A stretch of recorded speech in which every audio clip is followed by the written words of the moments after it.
잠깐 같이 기도드리겠습니다.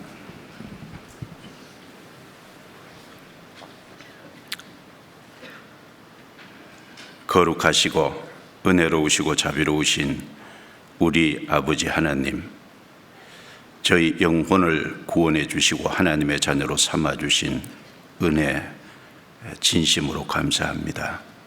또 연약하고 부족한 저희들 변함없는 주의 사랑으로 붙잡아 주셔서 인도해 주시고 양육해 주시고 보호해 주시고 천국 갈 그때까지 이끌어 주시는 은혜 진심으로 감사합니다.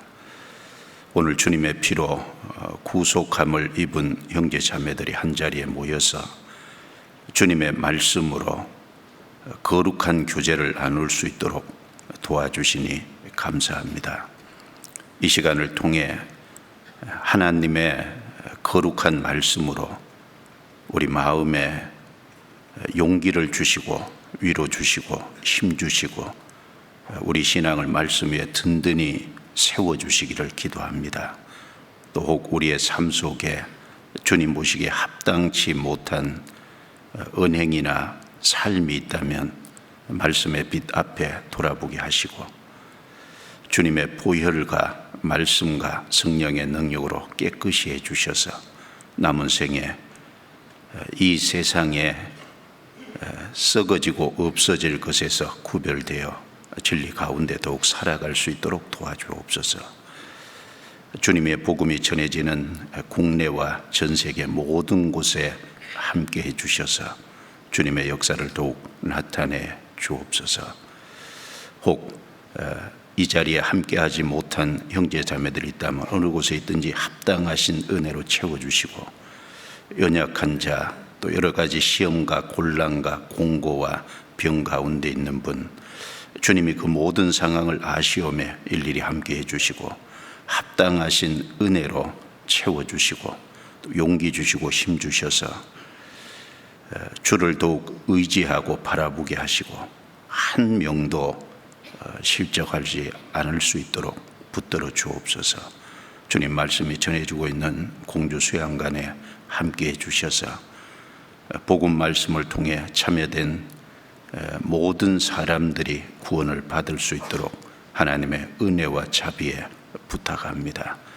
이 시간 모든 시종을 주께 의탁드리며 우리를 구원해 주신 주 예수님 이름으로 기도드리옵니다. 아멘. 성경 요한복음 1장 17절을 찾겠습니다.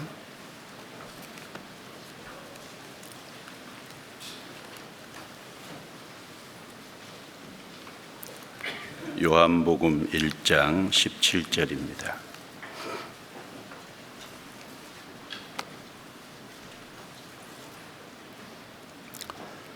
한 절만 천천히 같이 읽겠습니다.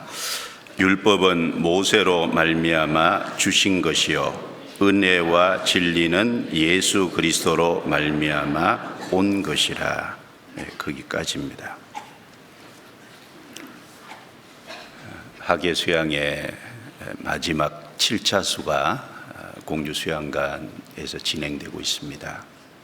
지금 이 시간이 복음을 증거하는 시간인데 초등부 3, 4학년, 5, 6학년 또 중등부, 고등부 또 미등관, 또 소망관, 성인 또 은장에 이렇게 나누어서 복음이 쭉 증거되고 있을 것인데 참여된 모든 사람이 구원을 받았으면 좋겠다 간절한 마음이 생깁니다. 그래서 기도하는 마음으로 들어주시면 좋겠고요. 이번 7차가 마지막이라서 많은 분이 오신 것 같아요. 그 사전 접수는 7,855명, 현장 접수가 530명, 타차 수가 2,473명, 그래서 합쳐서 1,858명이 참석을 하셨고요. 어제 정심 식수 인원을 보니까 한 9,000명 가량 식사를 하셨고, 그리고 타차수에서 많이 오시니까 승용차를 많이 가지고 오셔서 승용차가 어제 저녁 9시 집계로 2258대 엄청난 승용차가 들어와 있습니다. 오늘 또 들러보고 싶으신 분들, 또 침례 받으실 분들이 왔다 가서 주차 때문에 조금 걱정은 되기는 합니다. 그래도 하나님이 적절히 매 차수 이렇게 잘 감당하도록 해주셔서 감사합니다. 수양회를 진행하다 보면 어려운 것들이 참 많은데 하나님이 적절히 도와주시고 또 형제 자매들이 참 기쁜 마음으로 자원함으로 봉사하고 계시기 때문에 잘 무리 없이 또 은혜 가운데 안전하게 진행되고 있다고 생각됩니다. 기도해 주시고 또 끝나면 한 달 뒤에 추계잖아요. 같이 또 마음을 모아서 전도했으면 좋겠습니다. 수양회를 통해서 많은 분들이 구원을 받았습니다. 그래서 구원받은 분들, 특별히 새로 구원받은 분들에게 도움을 드리는 말씀을 드려야 되겠다라고 생각을 했습니다. 그래서 오늘 설교 제목이 하나님이 차이를 두신 것들에 대한 분별입니다. 자, 성경에 보면 하나님이 차이를 두신 것들이 많이 있어요.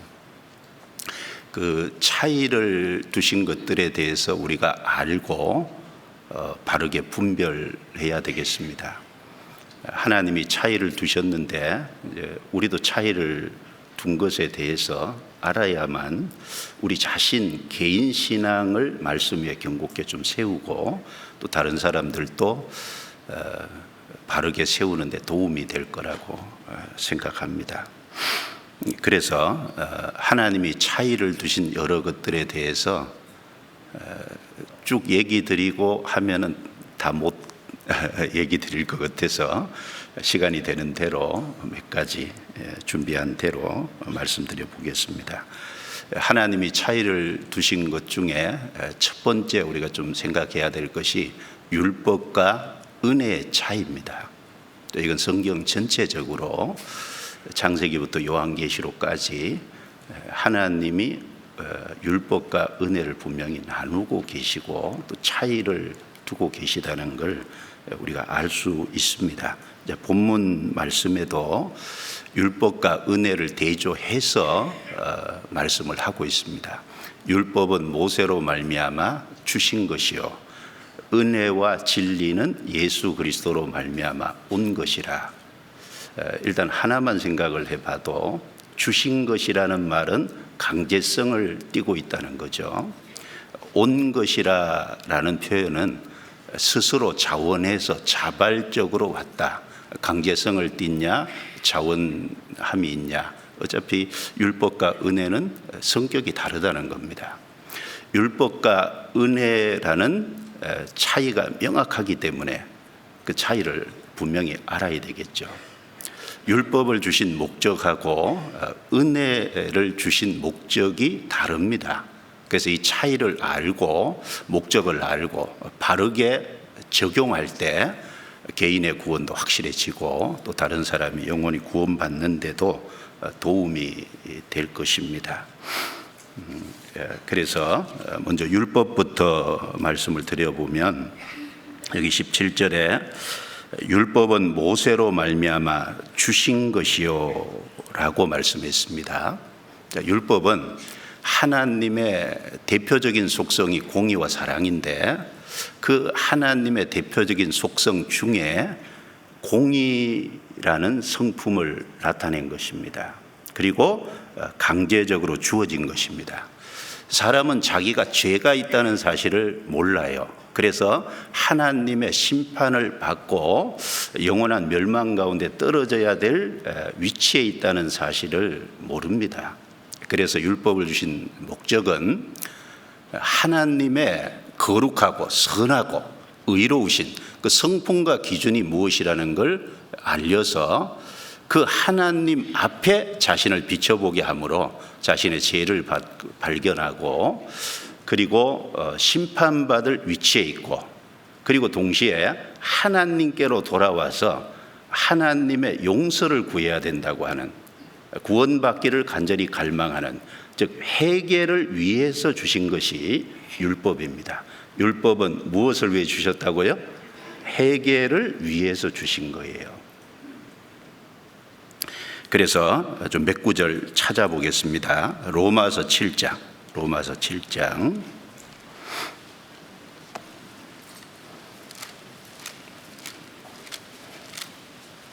로마서 7장 12절.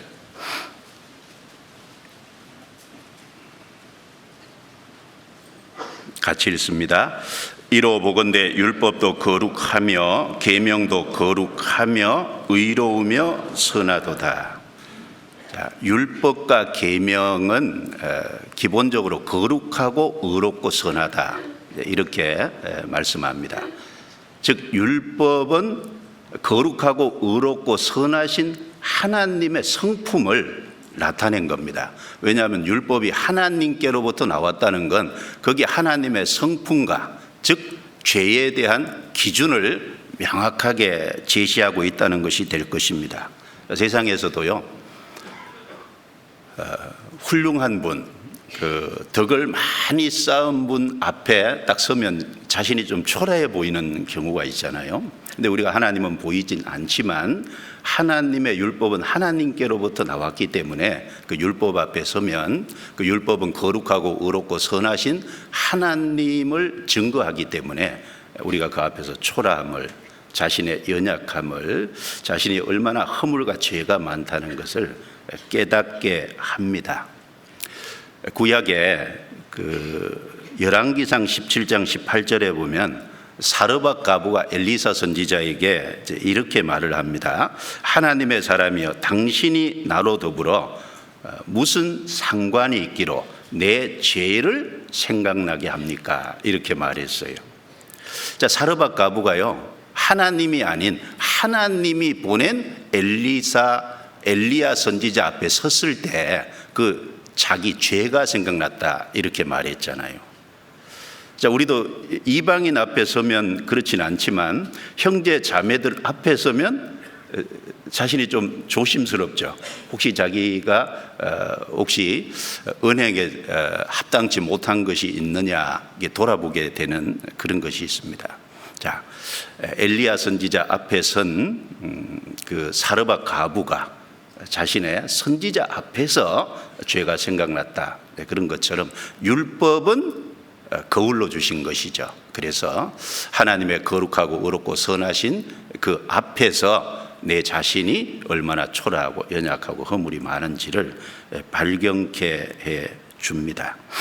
로마서 찾았으니까 3장, 로마서 3장, 알고 있는 말씀이지만 찾아보겠습니다. 19절 20절.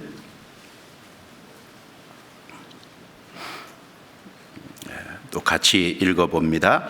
우리가 알거니와 무릇 율법이 말하는 바는 율법 아래에 있는 자들에게 말하는 것이니 이는 모든 입을 막고 온 세상으로 하나님의 심판 아래 있게 하려 함이니라. 그러므로 율법의 행위로 그의 앞에 의롭다 하심을 얻을 육체가 없나니 율법으로는 죄를 깨달음이니라. 자, 우리가 알거니와, 우리가 반드시 알아야 된다는 말씀입니다. 여기 율법을 주신 목적, 사람이 이 율법을 통해서 뭘 알고 어떻게 행동해야 될지를 여기 분명히 나타내 줍니다. 이 로마서 3장 19절 20절 이 말씀을 하기 전에 로마서 3장 앞에부터 보면 하나님은 완전한데 사람은 철저히 타락되어 있다. 하나님 한 분만 선하고 의롭고 사람은 다 죄인이다. 이것을 앞에서부터 계속 논증하고 있어요. 4절에 보면 그럴 수 없느니라. 사람은 다 거짓되되 오직 하나님은 참되시다 할지어다. 건너뛰어서 10절입니다. 기록한 바 의인은 없나니 하나도 없으며 깨닫는 자도 없고 하나님을 찾는 자도 없고 다 치우쳐 한 가지로 무익하게 되고 선을 행하는 자는 없나니 하나도 없도다. 자, 하나님은 참되신데 사람은 거짓되다. 하나님은 의로운데 사람은 의롭지 못하다. 하나님은 선하신데 사람은 선하지 못하다. 의롭고 선한 사람은 한 사람도 없다. 이걸 분명히 계속 반복해서 논증을 하고 있습니다. 근데 이걸 사람이 안 받아들이잖아요. 아무리 말을 해도. 안 받아들이면 어떻게 하면 돼요?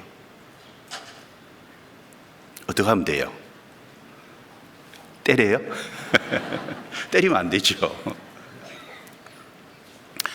안 받아들이면 그 자신의 연약함과 허물, 자기가 죄인이 아니고 선하지 않고 거짓되다는 것을 알려줄 수 있는 무엇인가가 필요하잖아요. 그래서 하나님이 율법이라는 것을 거울로 주신 겁니다. 그걸 19절, 20절에서 말씀을 하고 있죠. 그래서 율법을 주신 목적은 크게 세 가지인데, 여기 첫 번째는 율법으로는 죄를 깨달음이니라. 십계명 앞에 서면 자기 죄가 10가지로 탁 드러나잖아요. 그래서 마태복음 19장에 보면 재물 많은 부자 청년이 예수님 앞에 나와서 예수님께 선한 선생님이여, 내가 무슨 선한 일을 하여야 영생을 얻으리까? 이렇게 질문을 했어요. 자, 무슨 선한 일을 해야 영생을 얻으리까? 자, 이 사람 자기가 선하다고 생각해요. 선한 일을 할 수 있다고 생각해요. 이 사람의 허물과 죄가 있다는 걸 깨닫게 해줘야 되잖아요. 그래서 선한 이는 오직 하나님 한 분이시니라 라는 답을 하시고, 그 다음에 계명을 들이대셨잖아요. 살인하지 말라, 간음하지 말라, 도적질하지 말라, 거짓 증거하지 말라, 내 부모를 공경하라. 그 다음에 계명을 대셨거든요. 왜 계명을 대셨어요? 그 계명을 통해서 하나님의 성품과 기준을 통해서 자신을 비춰보라 라는 거였는데, 그 재물 많은 청년은 끝까지 자기의 허물과 죄를 인정치 않았어요. 깨닫지 못하고 결국 예수님께 떠났습니다. 그래서 율법은 죄를 깨닫고, 그 다음에 두 번째는 모든 입을 막고 라고 말씀하셨는데, 무슨 입 막을까요? 나는 선하다, 그 입 제발 다물어라, 그 말이죠. 내가 왜 지옥 가? 입 다물어, 그 말입니다. 죄가 있으면 입 다물어야 되잖아요. 그 다음에 하나님의 심판 아래 있게 하려 함이니라. 심판 아래라는 건 뭐예요? 심판받을 위치에 세우는 게 목적이다, 그 말입니다. 죄를 깨닫고 입을 막고 심판받을 위치에 딱 세우게 하는 목적으로 율법을 주신 거예요. 즉 십계명을 주신 겁니다. 그러면 율법이 없을 때가 있었어요. 아담 때부터 모세까지는 율법이 없었잖아요. 그럼 율법이 없는 시대라고 죄가 없냐? 율법이 없는 시대에도 사람에게는 죄가 있었죠. 근데 그 죄를 문제는 인정치 않은 거예요. 그래서 인정하도록 하기 위해서 이 로마서 3장 19절 20절의 목적을 위해서 하나님이 모세 시대에 와서 율법을 주셨다라는 겁니다. 로마서 5장 13절 14절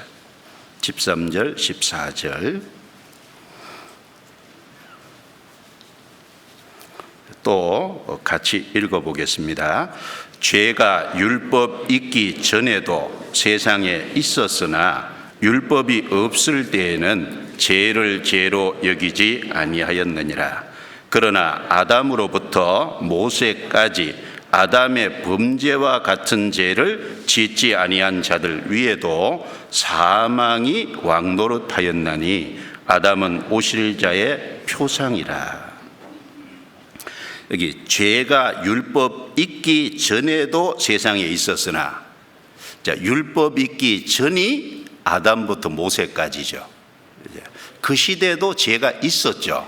왜냐하면 아담이 범죄하고 타락된 본성을 갖게 됐고, 그 아담의 타락된 본성을 물려받아서 모든 사람이 낳기 때문에 모든 사람은 죄인의 신분으로 죄의 기질을 갖고 났으니까 죄가 있죠. 그런데 문제는 죄가 있어도 죄를 죄로 여기지 않았다는 게 문제죠. 그래서 하나님께서 14절에 아담으로부터 모세까지 아담의 범죄와 같은 죄를 짓지 않은 자들 위에도 사망이 왕노릇했다. 그럼 아담부터 모세까지는 사람들이 죄를 인정하지 않았다고 해서 그러면 심판이 없는 시대냐? 아닙니다. 사망이 어떻게 했다고요? 왕노릇했다. 어차피 죄에 대한 것은 동일합니다. 죄는 알든 모르든 사망이 결국은 왕노릇할 수밖에 없어요. 그래서 하나님께서 모세 시대에 와서 율법을 주신 것은 죄를 죄로 인정치 않는 사람에게 죄를 깨닫게 하고 복음 앞으로 나와서 구원을 얻도록 하기 위해서 율법을 주신 겁니다. 그래서 이 율법은요, 옳은 사람을 위해서 세운 게 아니에요. 이미 죄를 지은 범법자를 위해서 죄를 깨닫게 하는 목적으로 세우신 겁니다. 그리고 문제는 죄를 인정치 않으면 복음 앞으로 안 나오잖아요. 그리스도 앞으로 나오지 않잖아요. 그래서 회개하고 그리스도를 받아들이기 위한 목적으로 율법을 주셨다라는 겁니다. 그래서 디모데후서 1장을 찾겠습니다. 디모데전서네요. 디모데전서 죄송합니다. 디모데전서 1장 8절부터 11절까지입니다. 자, 이 말씀은 기니까 제가 읽겠습니다. 그러나 사람이 율법을 법 있게 쓰면 율법은 선한 것인 줄 우리는 아노라. 알 것은 이것이니 법은 옳은 사람을 위하여 세운 것이 아니요 오직 불법한 자와 복종치 아니하는 자며 경건치 아니한 자와 죄인이며 거룩하지 아니한 자와 망령된 자며 아비를 치는 자와 어미를 치는 자며 살인하는 자며 음행하는 자며 남색하는 자며 사람을 탈취하는 자며 거짓말하는 자며 거짓 맹세하는 자와 같이 이어서 11절까지 읽겠습니다. 기타 바른 교훈을 거스리는 자를 위함이니 이 교훈은 내게 말하신 바 복되신 하나님의 영광의 복음을 조침이니라. 여기도 율법을 주신 목적을 두 가지 여기 소개를 하고 있지 않습니까? 자, 사람이 율법을 법 있게 쓰면 무슨 말일까요? 하나님이 율법을 주신 목적이 있어요. 그 율법을 주신 목적대로 사용하는 것이 그게 법 있게 쓰는 거예요. 율법은 하나님의 공의로운 성품을 나타내고 죄를 깨닫게 하고 입을 막고 하나님의 심판 아래 세우기 위해서, 그래서 하나님을 떠나 있는 사람이 하나님께 돌아오도록 하고 용서를 구하도록 그 목적을 위해서 주셨는데, 그걸 지켜서 하나님 앞에 가려고 사용을 하면 그게 목적대로 쓰는 게 아니죠. 율법을 법 있게 쓰면 율법은 해결을 위해서 주신 겁니다. 그게 목적대로 쓰는 거예요. 근데 율법을 지켜서 천국 가려고 그러면 율법의 목적을 잘못 사용하는 것이 되는 겁니다. 그래서 여기 두 가지를 언급하는데, 법 있게 쓰면 율법은 선한 것인 줄 우리가 아노라. 율법은 하나님에게서 나온 거잖아요. 하나님의 성품과 기준을 나타낸 것인데 선한 것이죠. 율법이 악한 것이 아니지 않습니까? 알 것은 이것이니 법은 옳은 사람을 위하여 세운 것이 아니다. 첫 번째, 율법을 주신 목적은 옳은 사람을 위해서 법을 세운 게 아니라는 겁니다. 국회에서 왜 자꾸 법을 만들어내요? 범죄자가 자꾸 생기니까 그 범죄자를 이제 범죄를 막기 위해서 세우잖아요. 그 범죄가 이루어지면 그걸 또 재판하기 위한, 거기에 형벌을 하기 위한 목적으로 세우잖아요. 그래서 법은 지킨 사람에게 상이고, 그리고 어긴 사람에겐 벌이 주어집니다. 상벌이 분명한 거죠.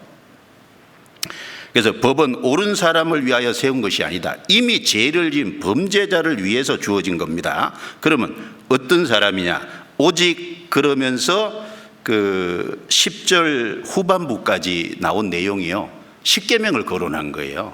그러니까 풀어서 썼지만 결국은 십계명입니다. 보세요.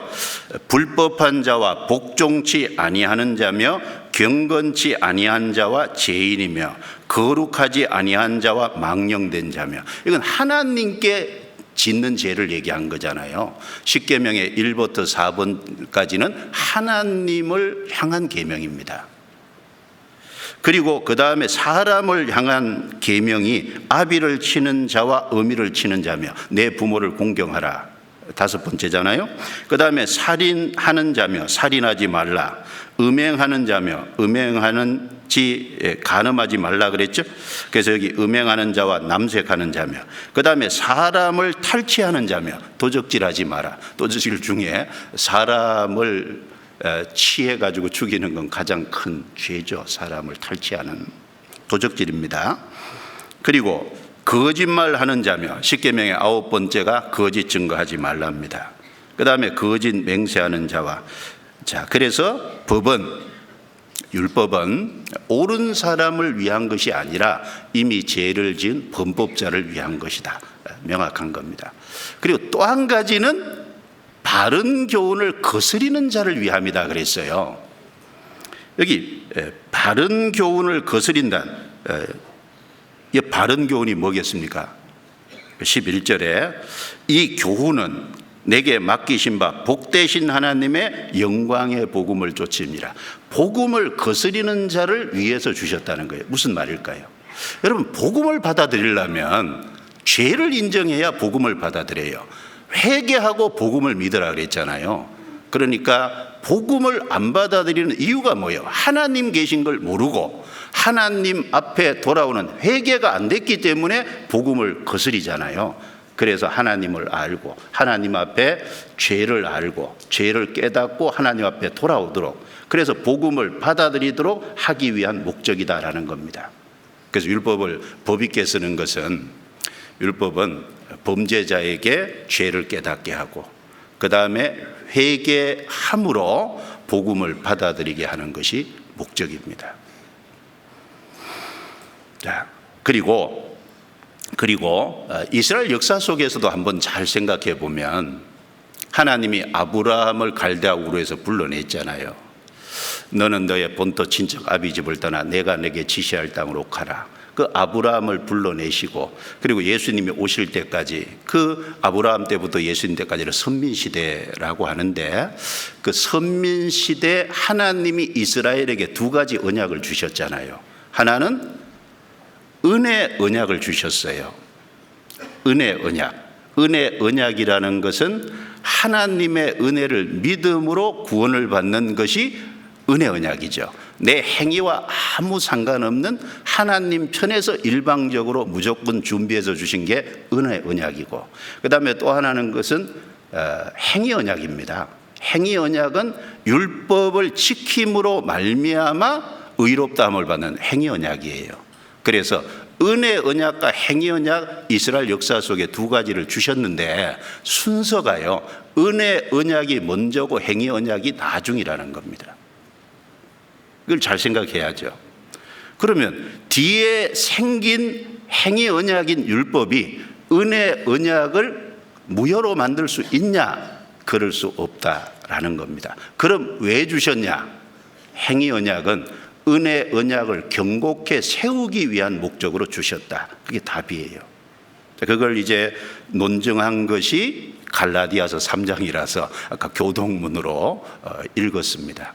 괜히 읽은 게 아니에요. 예. 갈라디아서 3장 찾아보겠습니다. 갈라디아서 3장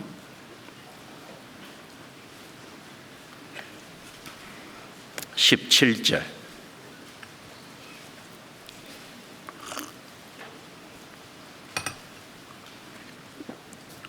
갈라디아서 3장 17절. 17절을 읽고요. 그 다음에 19절, 17절을 읽고 건너뛰어서 19절. 자, 찾으셨으니까 천천히 같이 읽어보죠. 내가 이것을 말하노니 하나님의 미리 정하신 언약을 430년 후에 생긴 율법이 없이 하지 못하여 그 약속을 헛되게 하지 못하리라. 19절입니다. 그런즉 율법은 무엇이냐? 범법함을 인하여 더한 것이라. 천사들로 말미암아 중보의 손을 빌어 베푸신 것인데 약속하신 자손이 오시기까지 있을 것이라. 하나님의 미리 정하신 언약을 430년 후에 생긴 율법이 없이 하지 못한다.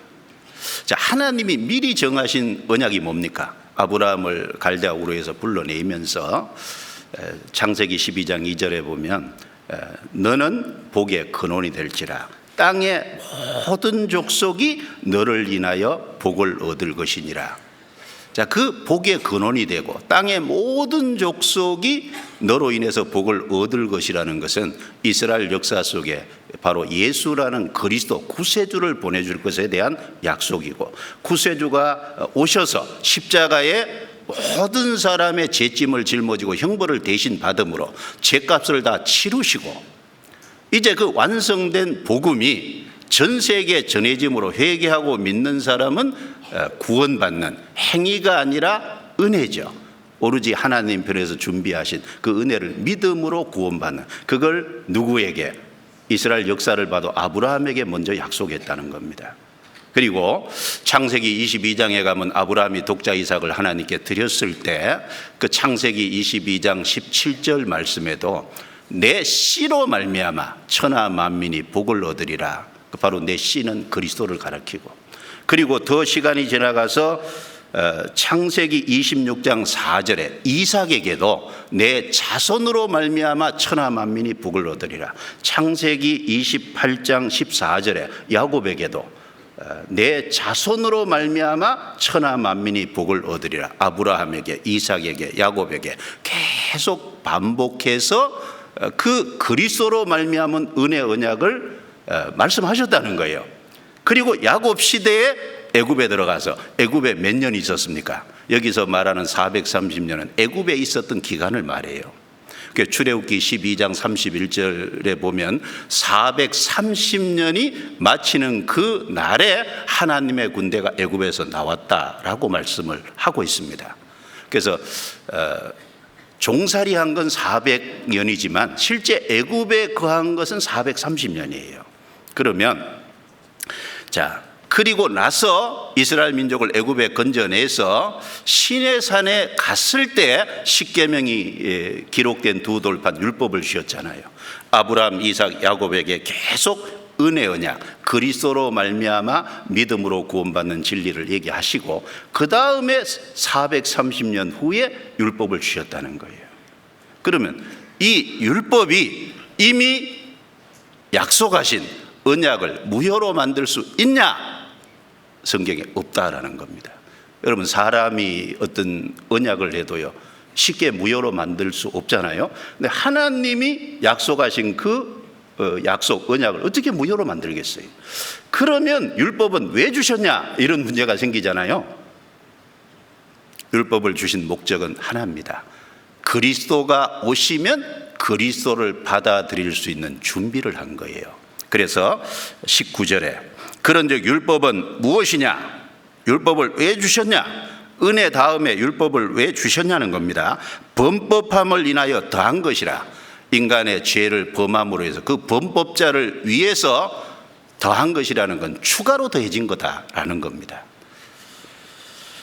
그래서 천사들로 말미암아 중보의 손을 빌어 베푸신 것인데 약속하신 자손이 오시기까지 있을 것이라. 약속하신 자손이 누굽니까? 아브라함에게도 내 자손으로 말미암아, 이삭에게도 내 자손으로 말미암아, 야곱에게도 내 자손으로 말미암아 천하 만민이 복을 얻으리라. 바로 그 자손은 그리스도를 가리키지 않습니까?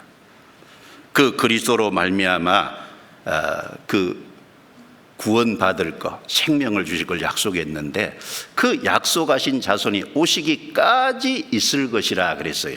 오시면 율법은 물러나야죠. 바로 구약, 그래서 2000년 이스라엘 역사는요 그리스도를 받아들이기 위한 준비예요. 무슨 뜻이냐? 율법으로서는 하나님 앞에 나아갈 수 없는 걸 깨닫게 하고 율법 앞에서 자기 죄를 발견케 하기 위한 목적으로 주셨습니다. 그런데 이스라엘이 그 율법을 법 있게 쓴 게 아니라 율법을 지켜서 천국에 가려고 했으니까 선한 목적으로 쓴 게 아니라 잘못 오용한 것이 된 겁니다. 그래서 그리스도가 오시기까지입니다. 그 다음에 더 넘어가서 23절입니다. 23절부터 25절까지 또 같이 읽어보겠습니다. 믿음이 오기 전에 우리가 율법 아래 매인 바 되고 계시될 믿음의 때까지 갇혔느니라.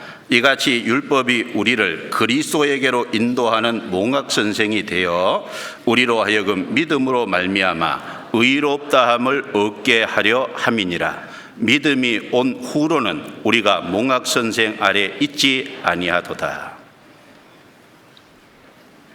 여기 잘 보시면 믿음이 오기 전에라는 말씀이 있고 또 25절에 믿음이 온 후로라는 말씀이 있고 또 23절에 계시될 믿음이라는 말씀이 있습니다.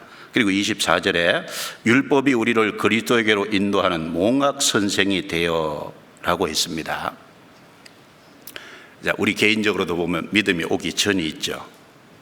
그리고 믿음이 이루어진 계시된 믿음이 딱 주어진 때가 있고 그 다음에 믿음이 주어진 이유가 있어요. 그래서 믿음이 오기 전에 모든 사람은 아담 안에서 났고 어디 안에서 났어요? 율법 안에서 났잖아요. 그래서 우리는 율법이라는 것에 딱 갇힌 겁니다. 왜? 율법은 죄를 깨닫게 하고 입을 막고 심판받을 위치로 끌고 와서 거기 세우는 거니까 우리는 아담 안에서 난 동시에 율법 아래 난 거예요. 그래서 율법은 우리를 그리스도에게로 인도하는 몽학 선생이다 그랬는데 이 성경 기록될 당시에 몽학 선생은 어린 아이들을 돌보는 선생을 몽학 선생이라 그래요. 어떤 그 부잣집에 어떤 명망 있는 집에 한 아이가 태어났는데 그 아이가 성장해서 이제 학교에 가기 전까지 그 아이를 돌봐주는 기초적인 것을 돌봐주는 어린아이를 돌보는 선생이 몽학 선생입니다. 그리고 갈라디아서 4장에는 그것을 후견인과 청직이다 이렇게 표현을 했어요. 그래서 우리 속에 믿음이 이루어지기 전까지 우리도 율법 아래 있는 거예요. 율법을 통해서 죄를 발견하고 그리고 하나님께 돌아가야 되겠다라는 걸 알고 그리스도에게 나가잖아요. 거울을 통해서 자기의 허물을 발견하고 물에 가서 씻듯이 율법이라는 걸 통해서 내 자신의 허물과 죄와 심판을 발견하고 그리스도에게 나가서 씻는 거지 않습니까? 그리스도에게로 가서 죄 용서를 받습니다. 그래서 이제 그리스도를 받아들여 믿음으로 구원을 받은 사람은 몽학 선생 아래 있지 않다라는 말은 율법 아래 있지 않다라는 말입니다. 그래서 구원받은 이후에는 심판과 정죄 율법에서는 이제 벗어났잖아요. 거기에서는 이제 완전히 벗어났습니다. 그래서 율법의 목적이 무엇인지를 쭉 말씀을 드렸습니다. 율법을 법 있게 쓰는, 율법을 올바로 알고 율법을 주신 목적대로 사용하는 것이 옳겠죠. 그리고 이제 율법을 통해서 죄를 깨닫고 이제 심판받을 위치에 있다는 것을 안 사람, 그래서 그리스도에게 나온 사람을 구원하는 것은 은혜지 않습니까? 은혜는 우리를 구원합니다. 그래서 요한복음 1장 다시 넘어가 보죠. 17절.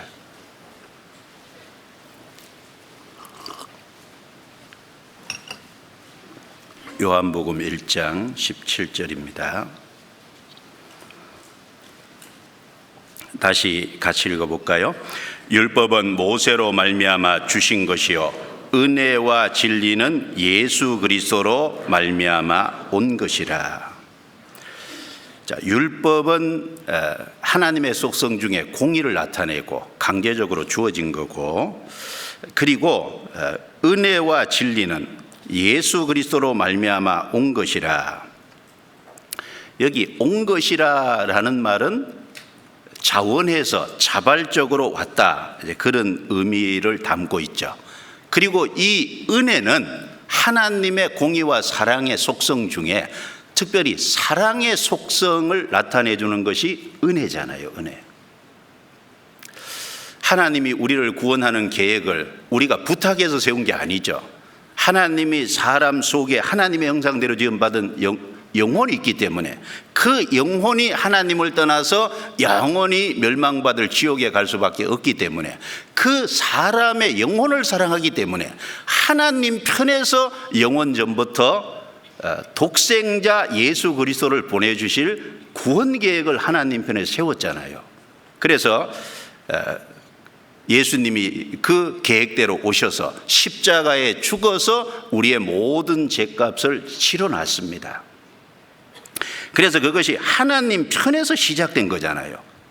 자원한 겁니다. 그래서 요한복음 10장 18절에 예수님이 오셨을 때 이를 내게서 빼앗는 자가 있는 것이 아니라 내가 스스로 버리노라. 예수님은 자기 목숨을 누가 빼앗아서 간 거예요. 로마 군병이 빼앗아서 아니죠. 예수님은 그 모든 것을 이길 수 있는 능력과 권세와 힘이 있어요. 그런데도 예수님이 왜 십자가를 지셨냐? 힘이 없어서가 아닙니다. 나는 스스로 버리노라. 목숨을 빼앗아서가 아니라 스스로, 우리를 위해서 스스로 그 길을 가신 겁니다.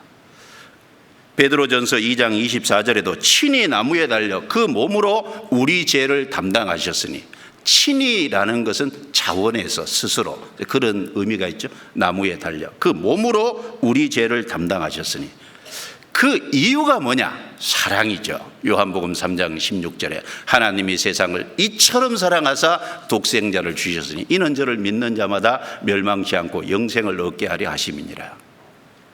D.L. 무디가 그 요한복음 3장 16절을요 여러 번 설교하려고 설교 본문으로 잡으려고 계획을 세웠대요. 계획을 세웠다가 포기하고 세웠다가 포기하고 여러 번 그랬답니다. 제가 그래서 읽은 거예요. 근데 왜 포기를 했냐면 하나님이 세상을 이처럼 사랑했다라고 할 때 이처럼이라는 분량과 깊이를 자기는 도저히 설명할 수 있는 자신이 없더라는 거예요. 이처럼 사랑하사, 그걸 설명할 수 없어서 계획을 세웠다가 본문으로 잡으려고 했다가 여러 번 포기했다. 결국은 설교하셨겠죠. 안 하시나 안 했을 거예요. 그런데 그랬던 적이 있다는 거예요. 자, 우리는 압니까? 이처럼 사랑하사, 이처럼의 분량과 깊이를 어느 누가 가늠하겠냐 그 말이에요. 우리가 영원한 천국에 들어가서야 그걸 알겠죠. 예, 이처럼 사랑하사 그 사랑의 동기가 된 거예요. 그래서 율법을 통해서 죄를 깨닫고 심판받을 위치에 있다는 걸 알고 회개하는 사람에게 믿음으로 구원받게 하는 것이 은혜를 주신 목적이잖아요. 그래서 에베소서 2장 8절 9절에 너희가 그 은혜를 인하여 믿음으로 말미암아 구원을 얻었나니 이것이 너희에게서 난 것이 아니요 하나님의 선물이라. 행위에서 난 것이 아니니 이는 누구든지 자랑치 못하게 하려 함이니라.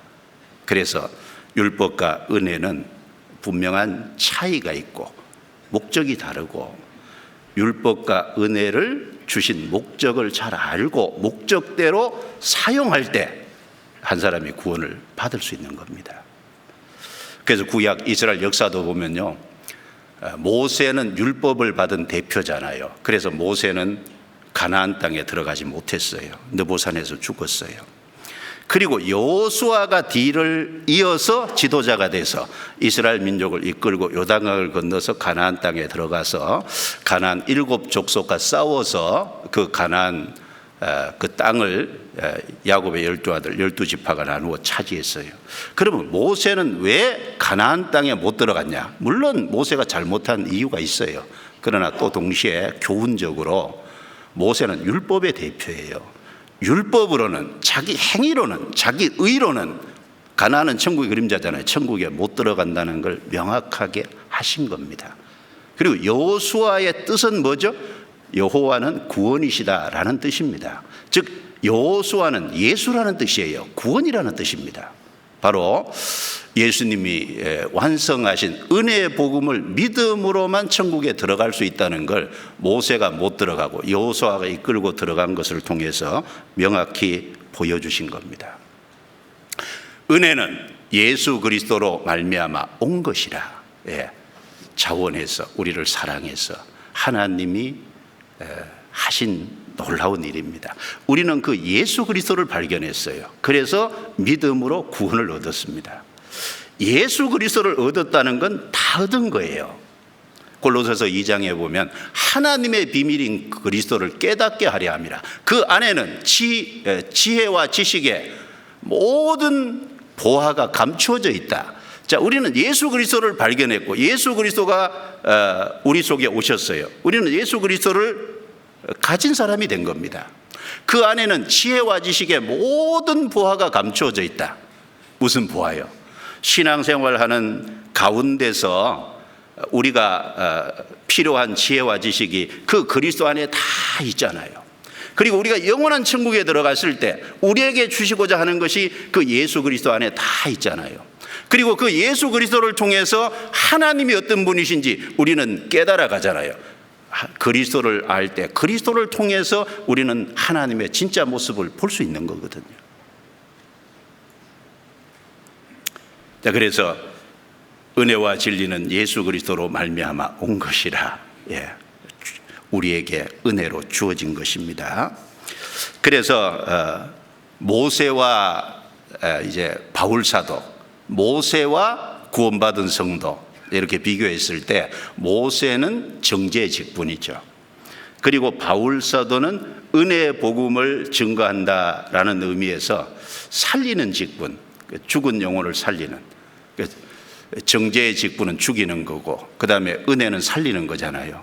그 차이가 있듯이 그 모세가 가진 율법의 직분도 하나님께로서 하나님의 성품과 기준을 나타내는 거니까 영광이 있지만 은혜는 훨씬 더 영광스럽죠. 그래서 우리가 그 은혜를 받고 우리도 바울처럼 여러분 전부자가 아닐지라도 그 은혜를 받고 은혜를 전하는 사람이 됐잖아요. 이게 얼마나 영광스럽고 엄청난지에 대해서 한번 깊이 생각을 해봐야 돼요. 자, 성경 고린도후서 3장입니다. 고린도후서 3장.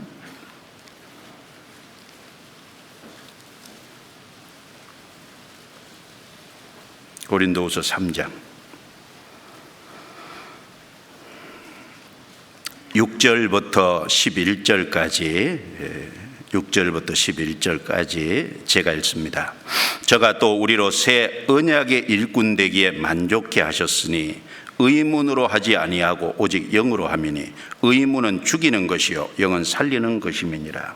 돌에 서서 새긴 죽게 하는 의문의 직분도 영광이 있어 이스라엘 자손들이 모세의 얼굴에 없어질 영광을 인하여 그 얼굴을 주목하지 못하였거든. 하물며 영의 직분이 더욱 영광이 있지 아니하겠느냐. 정죄의 직분도 영광이 있은즉 의의 직분은 영광이 더욱 넘치리라. 영광되었던 것이 더 큰 영광을 인하여 이에 영광될 것이 없으나 없어질 것도 영광으로 말미암았은즉 길이 있을 것은 더욱 영광 가운데 있느니라. 건너뛰어서 17절 18절 같이 읽습니다. 주는 영이시니 주의 영이 계신 곳에는 자유함이 있느니라. 우리가 다 수건을 벗은 얼굴로 거울을 보는 것 같이 주의 영광을 보매 저와 같은 형상으로 화하여 영광으로 영광에 이르니 곧 주의 영으로 말미암음이니라. 여기 고린도후서 3장 6절부터 11절에요.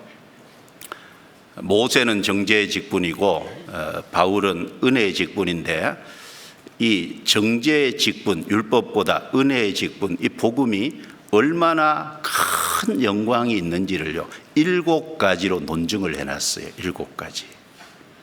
한번 얼른 보죠. 6절에 새 언약의 일꾼이다. 우리는 다 새 언약의 일꾼이에요. 새 언약은 율법은 옛 언약이죠.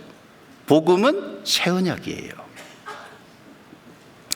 새 언약의 일꾼 되기에 만족해 하셨으니 구원받은 사람은 다 새 언약의 일꾼입니다. 바울만 그런 게 아닙니다. 우리 모두가 그런 겁니다. 다만 전무하냐, 내가 이 일을 하면서 그 일을 하느냐, 그 차이일 거예요. 자, 의문으로 하지 아니하고 오직 영으로 하니, 첫 번째는 의문이냐 영이냐. 의문이라는 건 글이라는 겁니다. 문자라는 거예요. 자, 십계명 율법은 문자로 주어진 거예요. 두 돌판에 문자로 글로 새겨진 겁니다. 그런데 성령으로 우리 속에 생명을 주셨잖아요. 복음은 영으로 하는 겁니다. 영으로. 그래서 문자냐 영이냐 그 차이죠. 그리고 의문은 죽이는 것이요 영은 살리는 것이라. 율법은 최종적으로 죽이는 게 목적이에요. 무슨 말입니까? 죄를 깨닫게 하고 입을 막고 심판 아래 끌어다가 세워놓으니까 죽이는 거잖아요. 그런데 은혜는, 영은 살리는 거잖아요. 죽어있는 영혼을 살리고 지옥에서 끌어내는 겁니다. 그리고 세 번째, 돌에 써서 새긴 죽게 하는. 자, 율법은 돌에 새겼어요. 은혜는요 우리 마음에 새겼잖아요. 성령으로 말미암아 우리 마음에 새겼습니다. 그리고 의문의 직분도 영광이 있어 이스라엘 자손들이 모세의 얼굴에 없어질 영광을 인하여 그 얼굴을 주목하지 못하였거든 하물며 영의 직분이 더욱 영광이 있지 아니하겠느냐. 예, 의문의 직분도 영광이 있죠. 하나님을 나타내니까. 그러나 영의 직분은 훨씬 더 영광스럽죠. 모세가 십계명을 받을 때, 두 번째 받을 때 출애굽기 34장에 보면요, 두 번째도 40일 동안 올라가 있으면서 하나님과 얼굴은 못 받겠지만 교제하는 가운데서 받았어요. 하나님을 가까이 하고 교제하는 가운데 받았기 때문에요, 모세가 내려왔을 때 얼굴에 뭐가 있냐면 광채가 있어, 특별한 광채가 있었어요. 그래서 그걸 이스라엘 백성들이요 두려워했습니다. 모세도, 자, 이거는 잠깐 있다 없어질 거잖아요. 조금 지나면 자기 본래 얼굴이 돌아오죠. 하나님과 가까이 있었기 때문에 받은 빛 때문에 그런 얼굴에 광채가 나니까 없어질 것이기 때문에 그걸 못 보게 하려고 모세가 수건으로 가렸어요. 이스라엘 백성들이 두려워하는 것 때문에도 가린 동시에 없어질 영광이니까 가린 거예요. 여기 없어질 것이 중요해요. 율법은 없어질 영광이라는 겁니다. 그런데 은혜는요 영원한 거지 않습니까? 그래서 여기 의문의 직분보다 영의 직분은 더욱 영광이 있다. 그리고 다섯 번째 9절에 정죄의 직분도 영광이 있은즉 의의 직분은 영광이 더욱 넘치리라. 율법은 결국은 정죄, 심판받게 하잖아요. 영원한 지옥 형벌 갑니다. 그런데 은혜는 의의 직분이잖아요.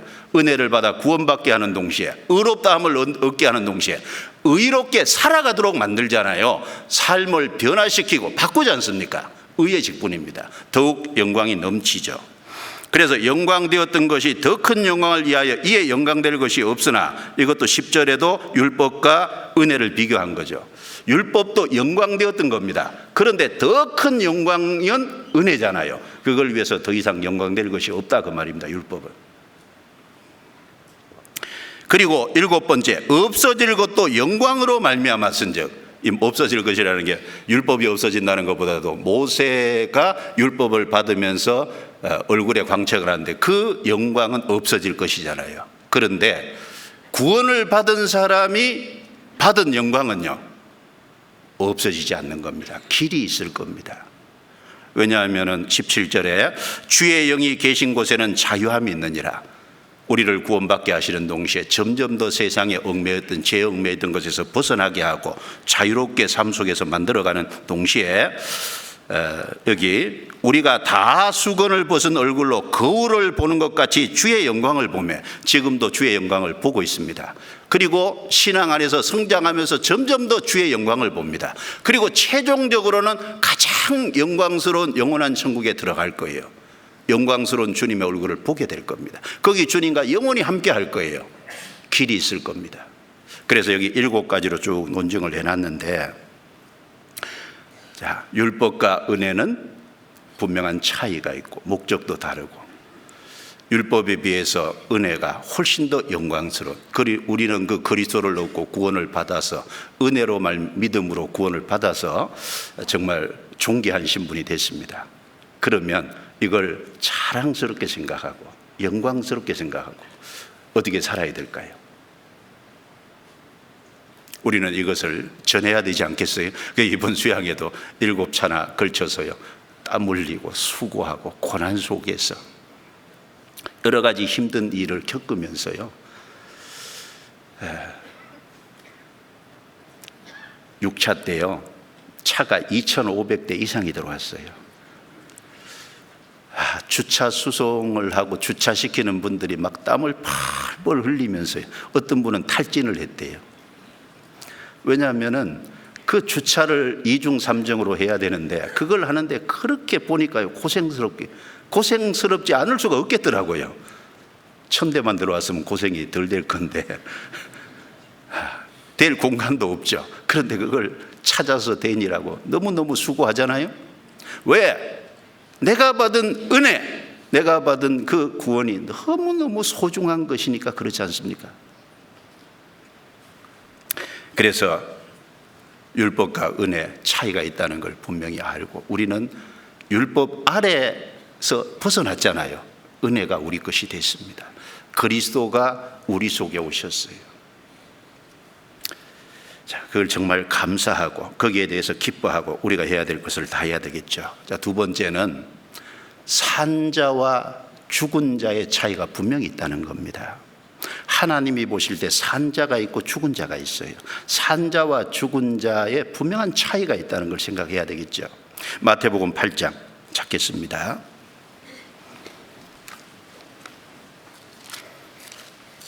마태복음 8장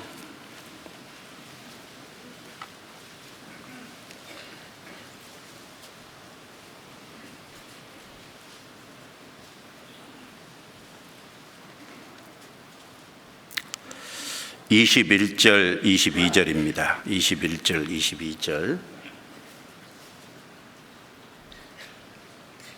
같이 읽겠습니다. 제자 중에 또 하나가 가로되 주여 나로 먼저 가서 내 부친을 장사하게 허락하옵소서. 예수께서 가라사대 죽은 자들로 저희 죽은 자를 장사하게 하고 너는 나를 좇으라 하시니라. 예수님의 공생의 기간에 있었던 내용을 여기 기록을 한 겁니다. 여기 예수님이 길을 가실 때 19절에 보면 한 서기관이 예수님께 나와서 어디로 가시든지 나는 쫓겠습니다 라고 했는데, 예수님께서 20절에 여우도 굴이고 공중의 새도 거처가 있으되 인자는 머리 둘 곳이 없다 라고 하시면서 거절하셨어요. 서기관이 자기를 따르는 건 거절하셨어요. 왜 거절하셨을까요? 인자는 머리 둘 곳이 없다. 사실 그 사람 속에 예수님이 들어가시려고 하는데 그 사람 속에 예수님을 받아들 그 사람에게 머리를 둘 곳이 없는 거예요. 이게 교회적으로도 되고 개인적으로도 될 겁니다. 어쨌든 서기관은 거절하셨어요. 그런데 21절에 제자 중에 또 하나가 가로되 주여 나로 먼저 가서 내 부친을 장사하게 허락하옵소서. 예수께서 가라사대 죽은 자들로 저희 죽은 자를 장사하게 하고 너는 나를 좇으라 하시니라. 자, 제자가 예수님께 내 부친을 먼저 장사하고 그리고 주님을 쫓겠습니다. 주님이 대답하시기를 죽은 자들로 저희 죽은 자를 장사하게 하고 너는 나를 좇으라. 참 어려운 말씀을 하셨습니다. 얼른 들으면 무슨 말인지 잘 모르잖아요. 시체들로 시체 치우라는 말일까요? 그럴 리는 없을 거고. 자, 예수님은 두 종류의 죽음이 있다라는 것을 언급하신 거잖아요. 죽은 자들 앞에는 복수예요. 이것은 육신은 살아있지만 영혼이 죽은 자들을 가리키죠. 뒤에 나오는 죽은 자는 단수입니다. 이것은 육신이 죽은 자를 가리켜요. 즉 죽은 자들로 저희 죽은 자를 장사하게 하라는 것은 이제 육신은 살아있지만 영혼이 죽은 자들로 그 육신까지 죽은 자를 장사하게 하라 그 말이에요. 그리고 너는 나를 좇으라 라고 말씀했습니다. 예수님은 산자와 죽은 자의 차이를 말씀하신 겁니다. 여러분, 산자와 죽은 자는 차이가 있어요. 산자가 있고 죽은 자가 있습니다. 그리고 이것은 단순히 장래 얘기를 하기 위한 것이 아니라 산자가 있고 죽은 자가 있고 산자와 죽은 자는 분명히 차이가 나고 산자와 죽은 자의 할 일이 다르다는 것을 교훈하시기 위해서 이 말씀을 하신 겁니다. 산자는 산자로서 할 수 있는 일이 따로 있어요. 죽은 자는 죽은 자로서 할 일이 따로 있습니다. 산자와 죽은 자는 명확히 차이가 납니다. 여러분, 육신의 죽음만 있는 것이 아니고요, 영혼이 죽는 죽음도 있다는 사실을 아셔야 돼요. 에덴 동산에서 하나님께서 창세기 2장 17절에 보면 아담에게 선악을 알게 하는 나무 실과는 먹지 마라, 먹는 날에는 정령 죽으리라 라고 말씀하셨어요. 그런데 아담은 그 하나님의 말씀에 불순종해서 선악과를 먹었음에도 불구하고 창세기 5장에 보면 930살까지 살았잖아요. 그럼 먹는 날에는 정령 죽으리라 라고 말씀하신 그 하나님의 말씀은 부도난 것일까요? 그 하나님이 거짓말을 하신 걸까요? 그럴 수 없잖아요. 아담이 먹는 날 죽은 것이 있습니다. 아담이 불순종하고 죄를 지음으로 말미암아 육신은 930살까지 살았지만 영혼이 죽었어요.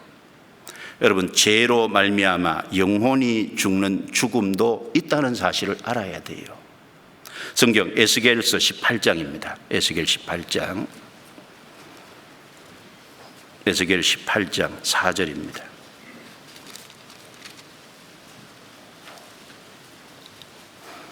18장 4절 같이 읽겠습니다. 모든 영혼이 다 내게 속한지라 아비의 영혼이 내게 속함같이 아들의 영혼도 내게 속하였나니 범죄하는 그 영혼이 죽으리라. 자, 모든 영혼이 다 내게 속한지라. 모든 영혼은 하나님께 속했어요. 범죄하는 그 영혼이 죽으리라. 이스라엘의 속담에요, 아비가 신포도를 먹었는데 아들의 이가 시다. 그게 이제 속담으로 내려오는 거예요. 내가 다시는 이것을 쓰지 못하게 하리라. 각 사람은 그 자신의 죄로 말미암아 영혼이 죽는다는 걸 말씀한 겁니다. 건너뛰어서요 20절에도 보시면 같은 말씀을 반복하고 있어요. 또 같이 읽어볼까요? 범죄하는 그 영혼은 죽을지라. 아들은 아비의 죄악을 담당치 아니할 것이요 아비는 아들의 죄악을 담당치 아니하리니 의인의 의도 자기에게로 돌아가고 악인의 악도 자기에게로 돌아가리라. 범죄하는 그 영혼은 죽을지라. 우리가 하나 알아야 될 건 육신의 죽음만 있는 것이 아니고 죄로 말미암은 사람의 영혼이 죽는 이 문제도 있다는 겁니다. 모든 사람은 아담 안에서 날 때부터 그 영혼이 죽어서 났어요. 결국은 타락된 기질을 갖고 나고 그리고 그 죄의 기질을 사용해서 죄를 짓고 삽니다. 예수님이 왜 이 땅에 오셨습니까? 그 죽은 영혼을 살리기 위해서 살려주는 영으로 오신 거잖아요. 성경 고린도전서 15장입니다. 15장 45절 15장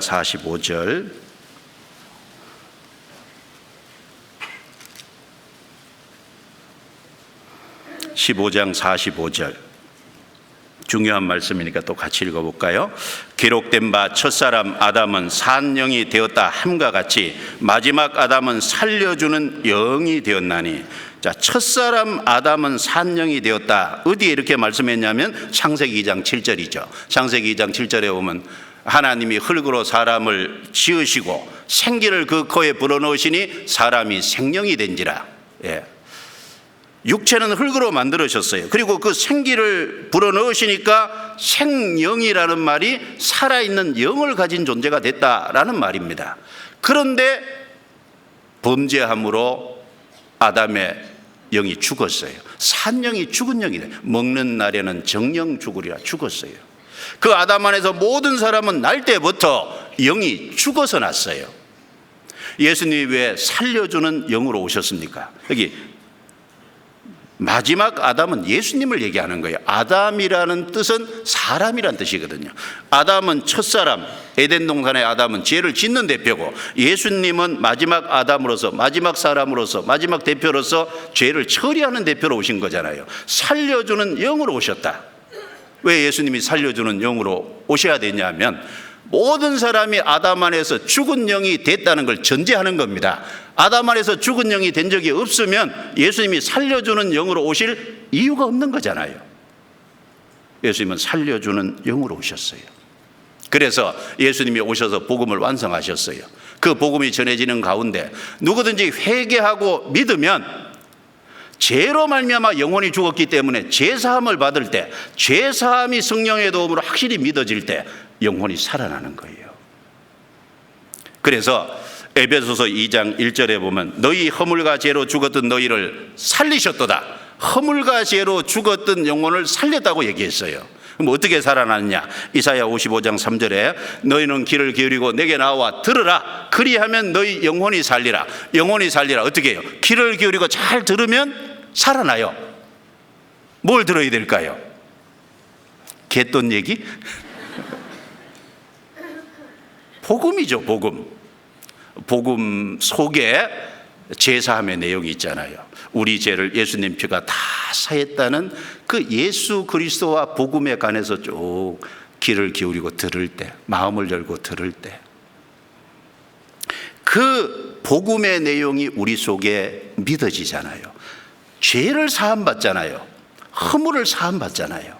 그때 그 죄를 용서받는 것을 깨닫게 해주시는 성령께서 우리 속에, 영혼 속에 들어오셔요.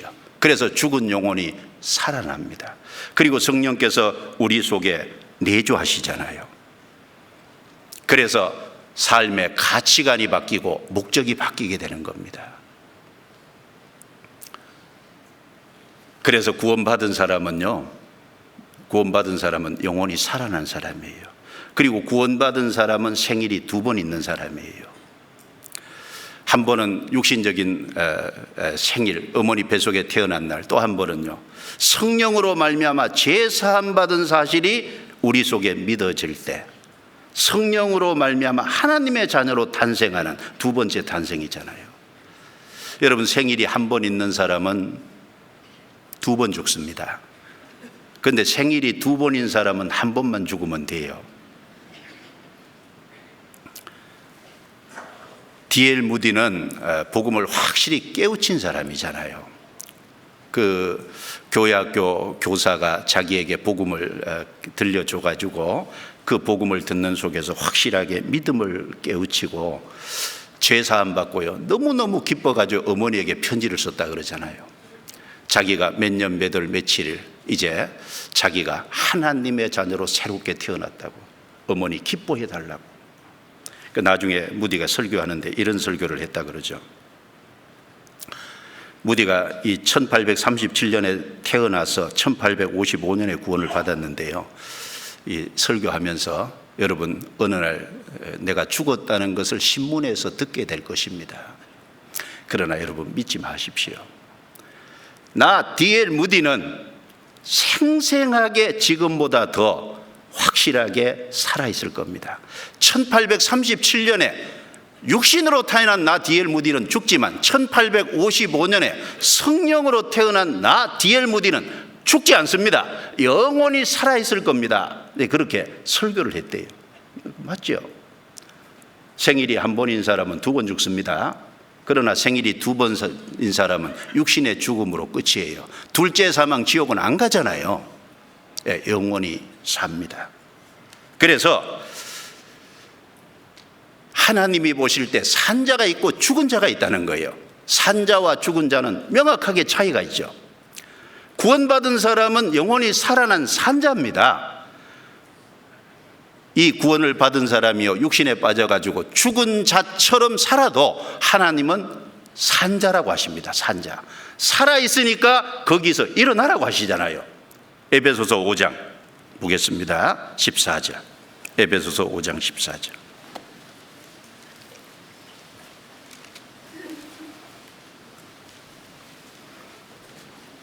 에베소서 5장 14절입니다.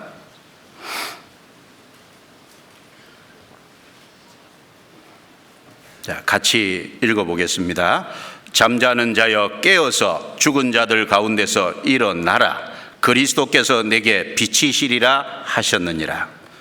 죄송합니다. 앞에 게 안 보였어요. 자, 그러므로 이르시기를 잠자는 자여 깨어서 죽은 자들 가운데서 일어나라. 누구에게 얘기했냐면 그 앞에 보면 8절에요. 너희가 전에는 어둠이 이제는 주 안에서 빛이라. 빛의 자녀들처럼 행하라. 구원을 받아서 하나님의 자녀가 된 사람에게 하신 말씀이잖아요. 잠자는 자여 죽은 자여 안 했죠? 네. 구원을 받았음에도 불구하고 신앙이 좀 퇴보해서 육신에 빠져 살지라도 죽은 자여 이렇게 말하는 게 아니고요. 잠자는 자여. 무슨 말입니까? 잠자는 자는 일어나잖아요. 산자입니다. 산자. 하나님은 산자라고 얘기하십니다. 깨어서 죽은 자들 가운데서 일어나라. 그리스도께서 내게 비치시리라. 여러분, 너무 길을 가다가 피곤했어요. 그냥 밤인데 잠이 들었는데 아침에 일어나 보니까 주변에 죽은 사람이 질비하게 시체로 있는 그 가운데서 잤다면요, 얼마나 소스라치게 놀랐겠어요. 여러분, 구원을 받은 산자가요, 죽은 자처럼 죽은 자 속에서 산다는 건 그와 같은 겁니다. 깨어서 일어나라. 그리스도께서 내게 비치시리라. 하나님 보실 때 죽은 자와 산자가 분명히 차이가 있고, 그리고 죽은 자와 산자는 할 일이 따로 있습니다. 우리는 산자입니다. 영혼이 살아났다면요. 그리고 산자답게 산자는 가치관이 다르고 삶의 목적이 다르잖아요. 바른 가치관과 삶의 목적을 가지고 산자답게 죽은 자 가운데서 우리가 해야 될 일을 마땅히 해야 되지 않겠습니까? 그 차이도 좀 생각을 하셔야 돼요. 그 다음 또 한 가지는 믿는 것과 믿어진 것은 분명한 차이가 있다는 겁니다. 이 사람 편에서요, 믿는 것이 있고 하나님 편에서 믿어지게 해 주시는 것이 있어요. 분명한 차이가 있어요. 믿는 것은 내가 믿으려고 하는 의지를 말하는 겁니다. 믿어지는 것은요, 믿어지는 건 하나님 편에서 내 마음을 열어서 깨닫게 해주고 실제 믿어지게 해주시고 그리고 생명을 주시는 것을 가르칩니다. 그래서 믿는 것과 믿어진 것의 차이를 통해서 우리가 생각할 수 있는 것은 틀림없이 하나님 편에서 우리 마음을 열어서 깨닫게 해주시고 성령께서 인을 쳐주시는 성령의 역사가 분명히 있다는 것을 생각할 수 있어요.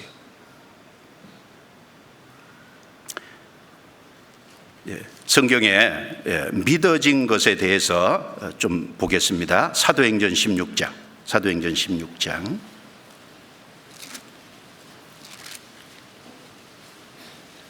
사도행전 16장 14절입니다. 14절. 13절, 14절. 같이 읽어볼까요? 안식일에 우리가 기도처가 있는가 하여 문밖 강가에 나가 거기 앉아서 모인 여자들에게 말하더니 두아디라 성의 차주 장사로서 하나님을 공경하는 루디아라 하는 한 여자가 들었는데 주께서 그 마음을 열어 바울의 말을 청종하게 하신지라.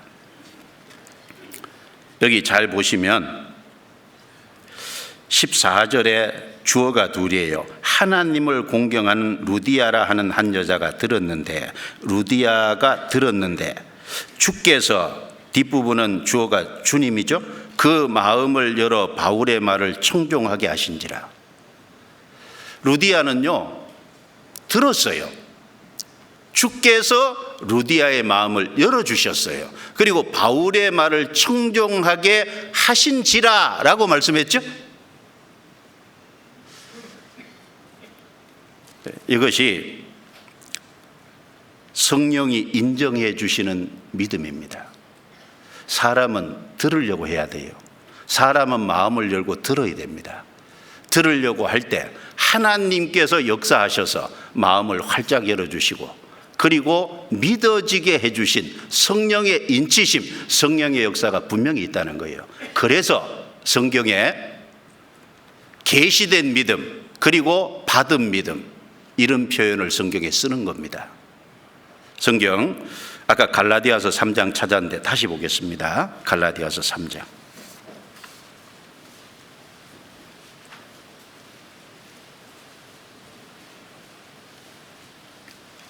갈라디아서 3장 23절. 믿음이 오기 전에 우리가 율법 아래 매인 바 되고 계시될 믿음의 때까지 갇혔느니라. 25절에 믿음이 온 후로는 우리가 몽학선생 아래 있지 아니하도다. 여기 믿음이 오기 전이 있고 믿음이 온 후로가 있고 가운데가 계시될 믿음이 있어요. 계시라는 것은 하나님 편에서 역사에서 열어서 깨닫게 해주신 것을 분명히 가르칩니다. 계시될 믿음, 계시된 믿음, 하나님께서 열어서 확인시켜 주신 믿음. 자, 무대 안에 어떤 것이 있는데 막을 쳐놓으면 아무것도 안 보이잖아요. 무대 막을 여는 것처럼 열어서 보여주는 거예요. 열어서 깨닫게 해주시는 성령의 조명하심이 있다는 겁니다, 분명히. 그래서 성경에 베드로후서 1장 1절에 보면 예수 그리스도의 종과 사도인 시몬 베드로는 우리 하나님과 구주 예수 그리스도의 의를 힘입어 동일하게 보배로운 믿음을 우리와 같이 받은 자들에게 편지하노니. 받은 자들이라 그랬어요. 믿음은 받는 겁니다. 그리고 유다서 1장 3절에도 성도에게 단번에 주신 믿음의 도를 위하여 힘써 싸우라는 편지로 권하여야 할 것을 느꼈다. 성도에게 단번에 주신 믿음의 도예요. 하나님이 주셨어요. 사람 편에서는 받아야죠. 그래서 주께서 열어주셨다든지, 그리고 계시될 믿음이라든지, 받은 믿음이라든지, 믿음을 주셨다든지, 이런 표현은 틀림없이 하나님 편에서 주시는, 확증해 주시는, 인쳐 주시는 성령이 역사하신 믿음이 있다는 것을 분명히 얘기합니다. 이 믿음이 있어야 구원이고, 그리고 그런 믿음이 있어야 영원한 천국에 갑니다. 그런데 성경에 잘못된 믿음에 대해서도 얼마든지 언급하고 있어요. 성경에 잘못된 믿음을 언급하고 있다는 것은 믿으려고 하는 것으로 끝나는 경우도 있고, 인간의 의지로 끝나는 경우도 있고, 그리고 내용이 잘못된 것도 있고. 우리는 자신의 믿음에 대해서 분명하게 해야 될 겁니다. 주님 오실 때가 더욱 가깝기 때문에요. 디모데전서 1장 19절에 보면 믿음과 착한 양심을 가지라. 어떤 이는 이 양심을 버렸고 믿음에 간하여는 파선하였느니라. 여러분, 배가 가다가 파손되면 사람이 빠져 죽어요. 빠져 죽습니다. 파손되면 죽는 것처럼 파손된 믿음은 천국 못 가는 믿음이에요. 어떤 이들은 이 양심을 버렸고, 양심을 버린 믿음. 여러분, 믿음이 확실하면요 양심이 발라요. 확실하게 믿음이 주어질 때 성령이 우리 속에 오시고, 성령이 우리 속에 오심으로 말미암아 선한 양심으로 양심의 원래 목적과 기능을 회복해요. 그래서 하나님을 찾아가고, 그리고 죄를 죄로 구분하도록 만드는 것이 있습니다. 그런데 구원을 받았다고 하면서 양심을 어기고 마치 화인받은 양심처럼 살아간다면 그건 구원 안 받았을 가능성이 훨씬 높습니다. 뭔가 착각하고 있는 걸 거예요. 믿음과 착한 양심을 가지라 그랬습니다. 버리운 믿음은, 파손된 믿음은 그 옳은 믿음이 아닙니다. 고린도전서 15장 2절에는 너희가 만일 나의 전한 그 말을 굳게 지키고 헛되이 믿지 아니하였으면 구원을 얻으리라, 그 말씀하셨는데, 나의 전한 그 말이 복음이잖아요. 복음을 굳게 지키고 헛되이 믿지 아니하였으면 구원을 얻으리라. 무슨 말이에요? 자기가 믿으려고 하는 의지를 넘어서서 믿어진 믿음은 그게 하나님이 지켜주십니다. 그러니까 구원이 확실할 거예요. 그러나 믿으려고 하는 의지에서 끝나는 경우도 있을 거예요. 그러면 그건 성경에서 말하는 믿음이 아닙니다. 디모데후서 3장 7절 8절에 보면요, 항상 배우나 마침내 진리의 지식에 이를 수 없느니라. 얀네와 얀브레가 모세를 대적한 것 같이 저희도 진리를 대적하니 마음이 부패한 자요, 믿음의 가나에는 버리운 자니라 라고 말씀하셨는데, 버리운 믿음도 있어요. 처음에는 믿는 것 같은데 시간이 지나가면서요, 진리를 대적하는, 뭔가 처음부터 진리가 그 속에 안 들어간 거예요. 버리운 자들이니라. 믿음에 관하여 버리운 믿음도 있습니다. 그리고 야고보서 2장에 보면은 생명 없는 헛된 믿음도 있죠. 야고보서 2장 18절에 보면요, 나는 행함이 있고 너는 믿음이 있으니 행함이 없는 내 믿음을 내게 보이라. 나는 행함으로 내 믿음을 내게 보이리라. 그 말씀 나오거든요. 아하, 허탄한 사람아, 하나님이 한 분이신 줄을 믿느냐? 잘하는도다. 귀신들도 믿고 떠느니라. 하나님 한 분인 걸 믿는 것은 귀신도 믿는다는 거예요. 예수님이 이스라엘 땅에 오셨을 때 귀신 들린 자가 예수님 알아봤죠? 귀신 들린 자가 알아본 것보다 귀신이 알아본 겁니다. 왜냐하면 영적인 그 존재는요, 예수님에 대해서 잘 알죠. 때가 되기 전에 내게 오셨나이까 하나님의 아들이요, 계속 귀신이요, 그렇게 고백을 하지 않습니까? 하나님 한 분인 건 귀신이 확실히 압니다. 하나님 한 분인 걸 아는 동시에 참으로 회개하고 성령의 도우심으로 복음이 믿어져야죠. 믿어져서 생명이 들어간 것이라면 삶에 변화가 있어요. 하나님이 속을 바꾸시는데 밖이 안 바뀌겠어요? 그래서 사도행전 2장 26절에 보면은 영혼 없는 몸이 죽은 것 같이 행함이 없는 믿음은 죽은 것이라. 행함이 없는 믿음은 죽은 것이라. 그 죽은 믿음, 거긴 생명 없는 믿음, 그게 천국 못 가는 믿음을 얘기하는 겁니다. 야고보서 2장에 잘못된 믿음들이 있어요. 마태복음 13장을 찾겠습니다. 마태복음 13장. 마태복음 13장.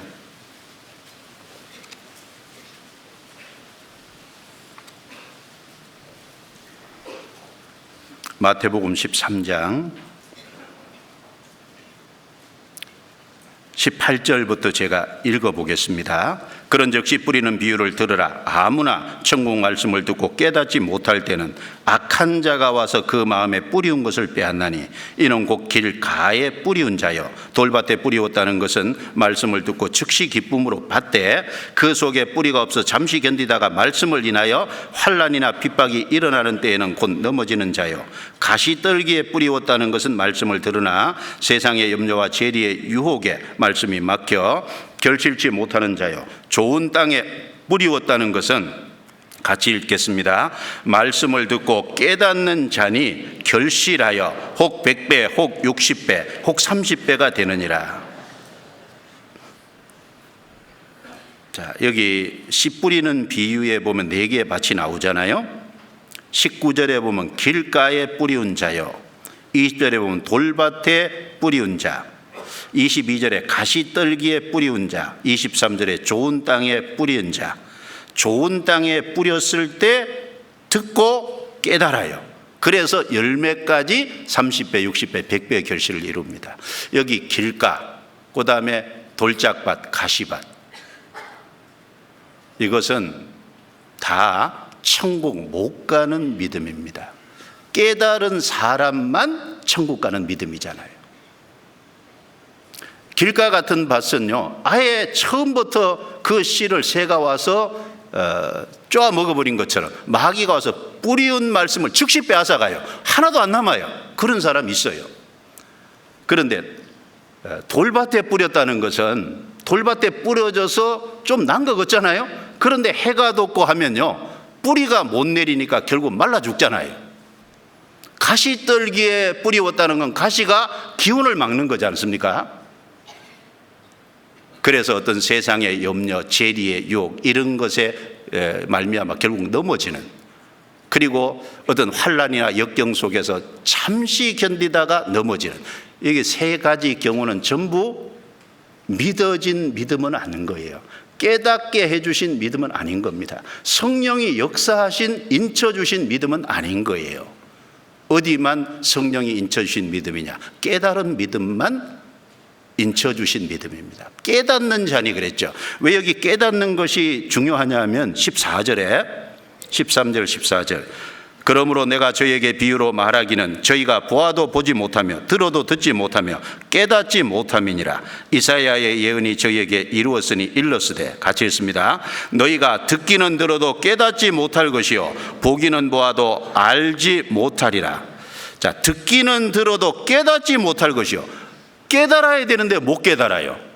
못 깨달은 것은, 이것은 하나님이 인정하시는 믿음이 아니죠. 그 13절에도 깨닫지 못함이라. 그 다음에 15절에도 봐요.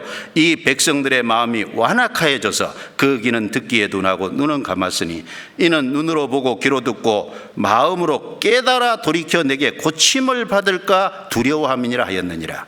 13절에도 깨닫지 못함이니라. 14절에도 깨닫지 못할 것이요 15절에도 깨달아 돌이켜 내게 고침을 받을까 두려워함이니라. 23절에 깨닫는 자니 구분이 있잖아요. 좋은 땅에 뿌리운 경우만 깨달은 경우입니다. 좋은 땅에 뿌리는 경우 깨달은 이 사람만 성령이 인쳐주시는 믿음이에요. 죄사함이 확실하게 믿어질 때, 성령의 도우심으로 믿어질 때 깨닫는 것이고, 그리고 성령이 그 속에 오시고, 성령이 그 속에 오시면 그 사람 삶이 변화되고 그 사람의 가치관과 목적이 바뀌고, 그래서 생활이 변화가 됩니다. 연결이 되잖아요. 그러면 어떤 분은 믿으려고 하는 의지가 아니라 믿어지는, 하나님 편에서 믿어지게 해 주신 것이 진짜 믿음이라고 하니까 어떤 분은 이래요. 선을 딱 그어놓고요, 이제나 저제나 믿음이 오기를 기다려요. 그것도 옳은 게 아니죠. 자, 잘 보세요. 믿으려고 하는 의지를 가지니까 믿어지게 해주신 겁니다. 아시겠죠?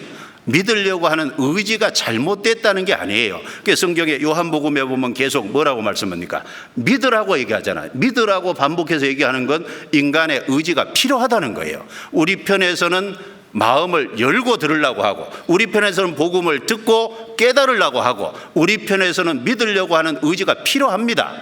그런데 그 믿으려고 하는 의지가 있을 때, 정말 간절한 마음으로 사모할 때 성령께서 열어서 확실히 인쳐주시고 깨닫게까지 해주시는 거예요.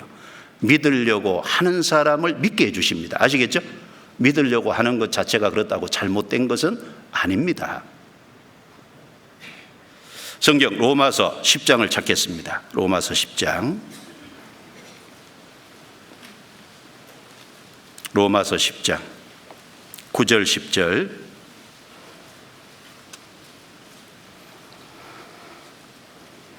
(9절) 10절 같이 읽어보겠습니다. 내가 만일 내 입으로 예수를 주로 시인하며 또 하나님께서 그를 죽은 자 가운데서 살리신 것을 내 마음에 믿으면 구원을 얻으리니 사람이 마음으로 믿어 의에 이르고 입으로 시인하여 구원에 이르느니라. 여기 잘 보시면 예수를 주로 시인하며, 이 시인한다는 건 적극적인 행위를 의미하죠. 또 하나님께서 그를 죽은 자 가운데서 살리신 것을 내 마음에 믿으면 구원을 얻으리니, 여기 믿으면 구원을 얻으리니 10절에 마음으로 믿어 의에 이르고, 9절에 믿으면, 10절에 믿어, 이게 원문을 보면 달라요. 9절에 믿으면 이것은 능동태입니다. 내 편에서 적극적으로 믿으려고 해야 된다는 거예요. 10절에 믿어, 이것은 수동태예요. 하나님 편에서 믿어지게 해주시는 겁니다. 내가 믿으려고 하니까 하나님께서 믿어지게 해주시는 겁니다. 아시겠죠? 믿으려고 하는 의지가 당연히 필요하죠. 선을 그어놓고 이제나 저제나 믿음이 오기를 기다리지 마세요. 왜냐하면 저 그런 분 여러 번 상담했기 때문에 하는 얘기입니다. 오기를 기다려요. 자기가 정해놓은 어떤 이제 구원이라는 왁구를 딱 만들어 놓고 그게 오기를 기다려요. 자기 편에서는 믿으려고 안 해요. 그것도 잘못된 거죠. 또 한 구절 찾아볼게요. 시편 24편. 시편 24편.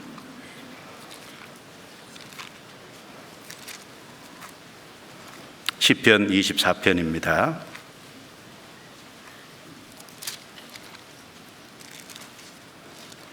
시편 24편 7절부터 10절 제가 읽습니다. 문들아 너희 머리를 들지어다. 영원한 문들아 들릴지어다. 영광의 왕이 들어가시리로다. 영광의 왕이 니시뇨 강하고 능한 여호와시요 전쟁에 능한 여호와시로다. 문들아 너희 머리를 들지어다. 영원한 문들아 들릴지어다. 영광의 왕이 들어가시리로다. 영광의 왕이 니시뇨 만군의 여호와께서 곧 영광의 왕이시로다. 여기 문들아 영원한 문들아 이 말을 했을 때 1차적으로는 이 문들이 예루살렘 성벽에 있는 여러 문을 가리킬 겁니다. 그런데 이것은 예루살렘 성벽에 있는 여러 문을 가리키는 것보다 더 직접적으로 얘기하면 우리 마음의 문을 가리킬 거예요. 왜냐하면 예루살렘 성벽의 문은 영원한 건 아니거든요. 사람의 마음의 문은 영원하잖아요. 왜냐하면 이게 영혼 문제를 결정하는 거지 않습니까? 그러니까 이제 영광의 왕인 주님이 우리 속에 들어오려고 하시는데 여기 두 번이나 반복하게 너희 머리를 들지어다. 영원한 문들아 들릴지어다. 7절에도 그렇게 말씀하고 9절에도 그렇게 말씀을 했습니다. 들지어다 들릴지어다 이렇게 말씀했어요. 앞에 들지어다 이걸 이제 원문에 보면 능동태다 그 말입니다. 들릴지어다 그 말은 수동태다 그 말입니다. 왜 앞에 능동태를 띄고 뒤에 수동태를 써놨겠어요? 내가 문들을 들려고 할 때 주님이 들게 해주시는 거지 않습니까?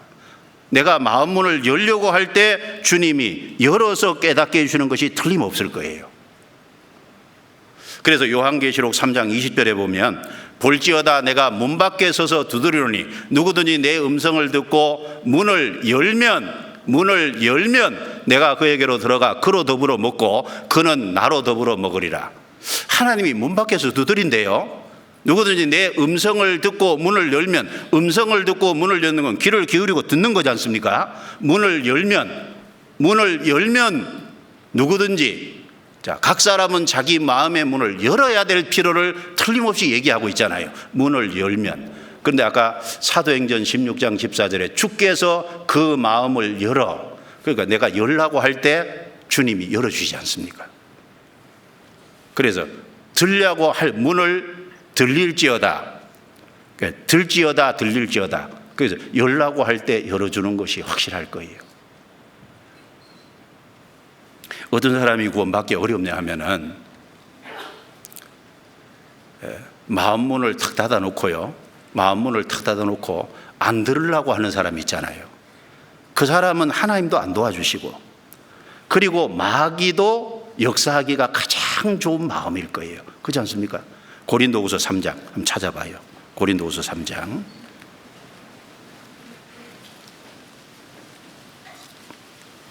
고린도후서 4장 3절 4절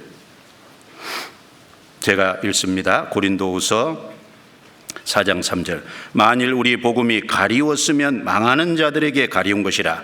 그 중에 이 세상 신이 믿지 아니하는 자들의 마음을 혼미케 하여 그리스도의 영광의 복음의 광채가 비치지 못하게 함이니 그리스도는 하나님의 형상이니라.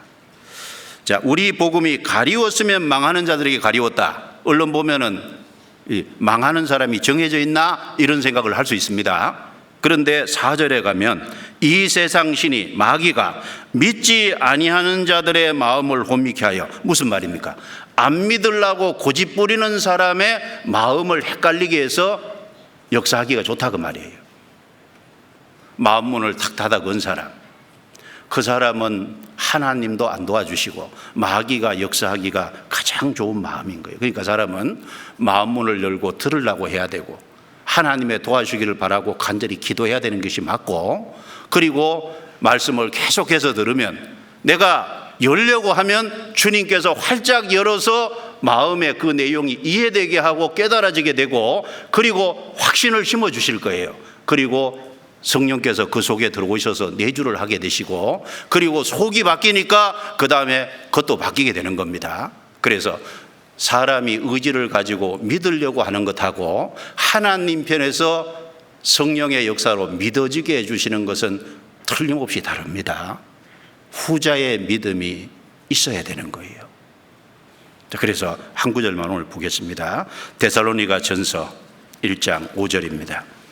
자, 이런 믿음이 있어야 되겠죠.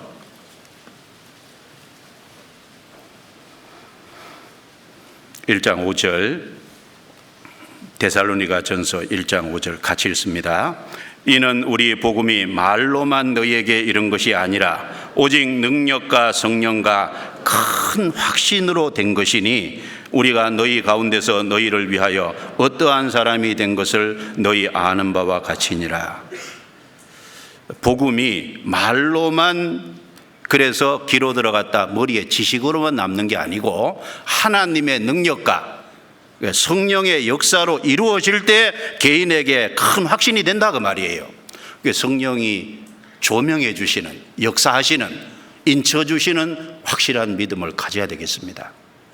그래서 오늘 사실은 7가지 하려고 했는데 3가지만 차이를 얘기했습니다. 율법과 은혜의 차이, 그 다음에 이제 산자와 죽은 자는 분명한 차이가 있고, 사람 편에서 믿는 의지하고 하나님 편에서 믿어지게 해주신 것은 명확한 차이가 있다는 걸 좀 생각을 하시면 좋겠습니다. 그리고 우리 시대 현대교회의 문제점 하나는 이게 율법과 은혜는 분명한 차이가 있음에도 연결된 거죠. 그래서 하나님의 은혜를, 즉 하나님의 은혜는 사랑이 동기잖아요. 하나님의 사랑을 하나님의 공의와 따로 분리시킨다는 게 문제예요. 요즘 세상 거의 대부분의 교회가요, 하나님의 공의, 율법을 강조 안 하잖아요. 그러니까 죄를 강조 안 하고 심판과 지옥을 강조 안 합니다. 그리고 사랑만 얘기하니까 사랑이 이루어질 리가 없잖아요. 율법을 통해서 회개가 되고 그 다음에 은혜를 통해서 믿음으로 구원을 받잖아요. 그러니까 차이가 있는 동시에 하나인 거예요. 그래서 이 2가지를 분리시키면 안 됩니다. 그래서 세상 교회들 이 2가지를 분리시키니까 믿는다고 하는데 안 믿어져 있잖아요, 보면은. 왜냐하면 은혜만 떼어내서 사랑만 떼어내서 얘기하기 때문에 문제가 있는 겁니다. 그래서 그것을 분명히 딱 이해를 하시고 마음에 새기면 우리 개인의 구원 문제, 또 이제 나머지 분을 전도하는데 도움을 주는데 도움이 될 거라고 생각합니다. 기도하겠습니다.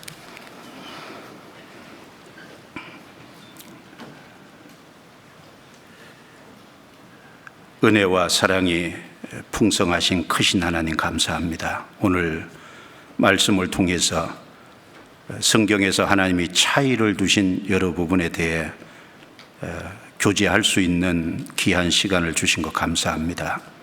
하나님이 차이를 두신 것을 우리도 분명히 알고 또 바르게 적용하고 내 개인의 신앙을 말씀에 굳건히 세울 수 있도록 도와주시고 또 다른 사람을 세우는 데 도움을 줄 수 있도록 도와주옵소서. 7차 학예수양의 마지막까지 잘 마치게 도와주시고 이번에도 잃어진 영혼이 다 구원을 받아 내려갈 수 있도록 은혜와 자비를 베풀어 주옵소서. 또 복음의 역사에 우리 모두 귀하게 쓰임받고 사용될 수 있도록 도와주옵소서. 다가오는 주계 수양에도 우리 마음을 열고 또 마음을 합쳐서 잃어진 영혼을 많이 주 앞으로 이끌 수 있도록 도와주옵소서. 우리가 은혜를 받은 자답게 주님의 도구로서 남은 생에 귀하게 쓰임받게 인도해 주옵소서. 우리를 구원해 주신 주 예수님 이름으로 기도드려옵니다. 아멘.